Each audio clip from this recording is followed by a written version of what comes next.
वटपौर्णिमा हा फक्त एक सण नाही, तर विश्वास, प्रेम आणि अखंड साथीचा पवित्र उत्सव आहे.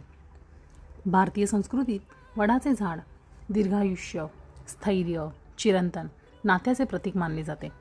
म्हणूनच या दिवशी सुवासिनी वडाच्या वृक्षाची पूजा करून आपल्या कुटुंबाच्या सुख समृद्धीसाठी आणि उत्तम आरोग्यासाठी मनोभावे प्रार्थना करतात.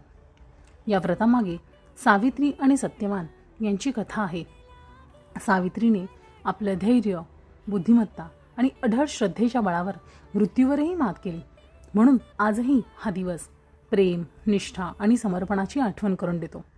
आणि आज माझ्या जीवनसाथीसाठी काही ओळी. तुझ्या नावाचं कुंकू कपाळी, तुझ्याच नावाची ओंजळ भरते.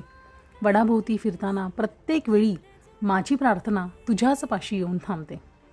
सुखात तुझं हास्य खुलत राहो, दुःखाची सावलीही तुझ्यापर्यंत येऊ नये.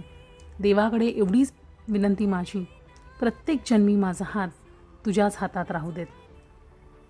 या पवित्र वटपौर्णिमेच्या दिवशी भगवान शिव आणि माता पार्वती आपल्या सर्वांच्या आयुष्यात सुख, आरोग्य, समृद्धी आणि प्रेमाचा वर्षाव करो. सर्वांना वटपौर्णिमेच्या हार्दिक शुभेच्छा.